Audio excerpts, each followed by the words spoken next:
nous va reprendre encore un coup, s'il vous plaît. Et cette fois-ci, nous va faire l'enseignement musical. Il vient juste après pour avoir l'habitude. Pour avoir l'habitude de ça qui vient juste après. Sur le plateau du centre Gramoun-Lélé à Saint-Benoît, ils sont presque une quinzaine en résidence depuis 3 jours. Encore 3 autres jours de travail intense et le spectacle sera présenté au public. Ok, nous reprend ça. Les enfants. Sane Anukontron. Voilà. Mandeng Kalikan, c'est le titre du spectacle. Mais c'est d'abord un récit fondateur pour toute l'Afrique de l'Ouest. Mandeng Kalikan, ça veut dire « charte du Mandeng ». Une loi fondamentale édictée par le souverain Soundiata Keïta en 1236. Une loi, un mythe, une épopée et donc aussi un spectacle. Et pour l'équipe des élèves du CRR et des professionnels qui les ont rejoints, c'est un vrai challenge. Il y a un gros pariage parce que déjà, nous travaillons autour des histoires, des légendes, le Mandeng Kalikan, lui-même, les grands histoires. Pour nous donner un peu l'équivalent, les comme si nous racontent les histoires, je sais pas, Napoléon ou bien Alexandre le Grand, une grande fresque comme ça. Les histoires, l'Afrique de l'Ouest, dans un pays mandingue, comme il dit, un bon pays ordi correspond comme Burkina Faso, Mali, Niger, tout ça là. Les légendes, bah, tout le monde là-bas, il connaît. Et justement, peut-être le premier fois, la Réunion, on a un groupe qui a l'occasion de travailler là-dessus. Ça, il représente vraiment la mémoire pour un grand parti de l'Afrique. Le début même de l'histoire, je me suis dit, on va raconter une histoire de tambour. Mais parce que les musiques traditionnelles, en général, il y a toute une histoire, un rythme, une danse. C'est pas fait par hasard. En fin de compte, il y a toute une histoire autour. Il y a une tradition, justement, c'est des musiques traditionnelles. Et du coup, je me suis dit, on va raconter ce que racontent les rythmes. Pour les non-initiés, on va leur expliquer c'est quoi ce rythme, d'où il vient, quelle histoire, quand on le joue, quelle histoire il porte.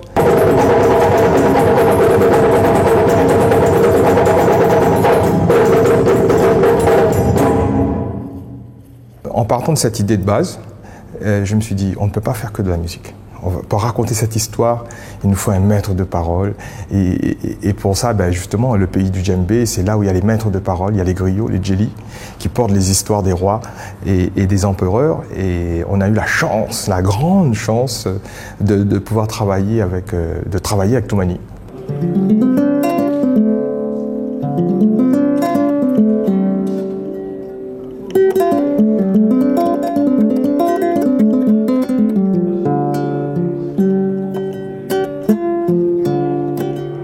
Et moi, je joue le rôle du griot qui raconte toute l'histoire, l'épopée jusqu'à cette parole.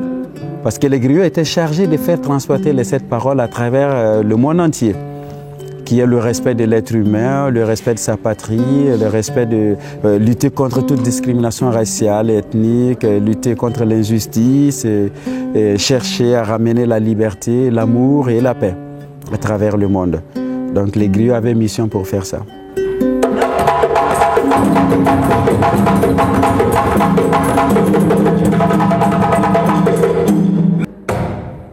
Criquet, est-ce que la coudre?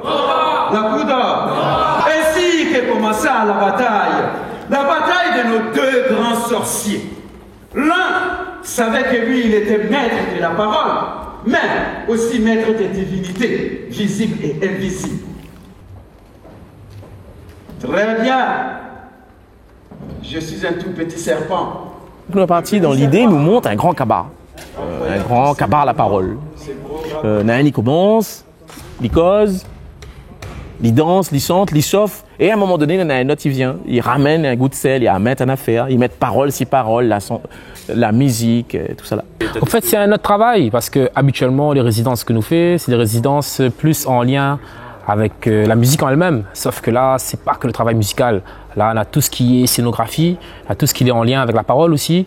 C'est un travail que nous ne connaissons pas. Nous, notre travail avant, c'était la musique, que la musique. Donc, jouer la musique, faire un concert. Alors que là, le travail n'a rien à voir avec un concert. C'est pas un concert que nous faisons. Et le travail est plus dur par rapport à ça. Très intéressant, bah oui, intéressant et enrichissant aussi. Donc voilà. Le costume sont bons, non? Allez,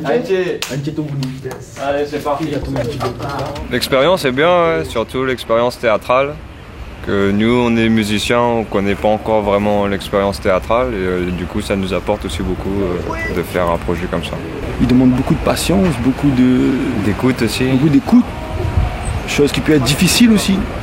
Difficile hein, de rester concentré longtemps, pendant des heures. Mais voilà, nous est là, nous fait. Et puis on verra bien ce que ça donne. En tout cas, nous les passionnés. Ouais. Et puis voilà quoi.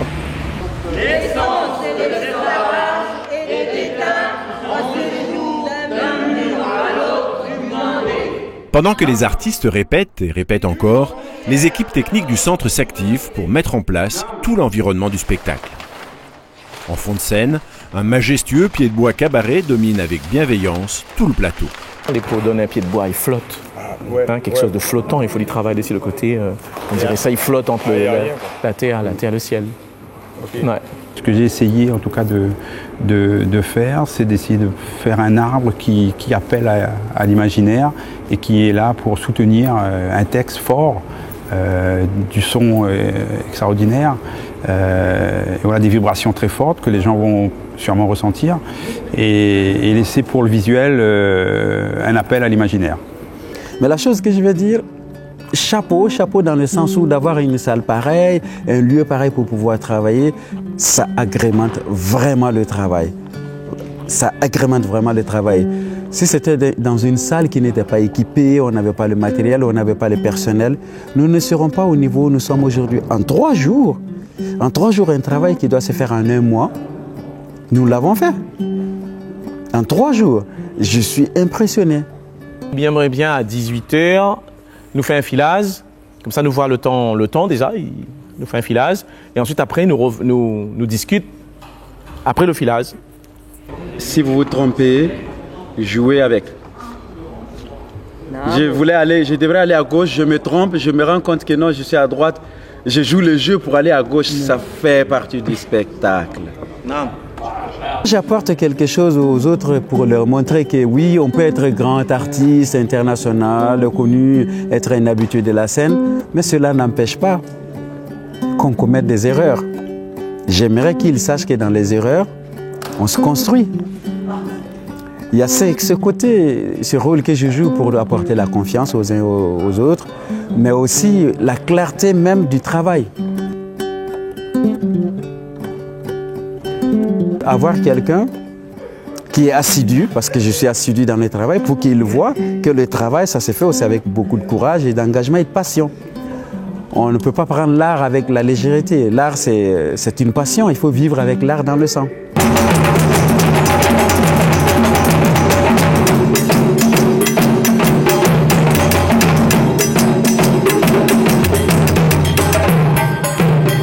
Moi, je vais vous dire une chose, dans le Dunduba, si on n'entend pas le Dunduba, on ne peut pas danser.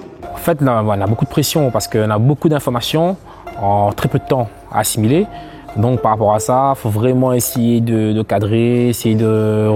Tout ce que nous avons assimilé pendant l'année, de dire bon ben voilà, on avait travaillé ça, là maintenant il faut remettre en pratique, il faut essayer de jouer, il faut essayer de tout mettre en... Donc c'est vrai que le temps les restreint, mais ça va aller, je pense, ça va aller, on va travailler dur.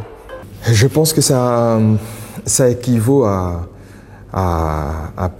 une année d'enseignement, carrément. Parce que là, tout notre enseignement prend sens. Parce que à plein de niveaux et de dimensions, on arrive à l'essence même de l'acte artistique en tant que musicien, en tant que chanteur, en tant que comédien, en tant que... Voilà. Enfin, tous les artistes qui ont été présents sur ce spectacle. Quand je dis artistes, parce que là, les élèves étant sur la scène, ce sont des artistes. Donc on est vraiment dans l'acte artistique, mais dans le mot... comment dire, dans le sens vraiment professionnel. Donc voilà, avec la rigueur du metteur en scène et la rigueur du spectacle.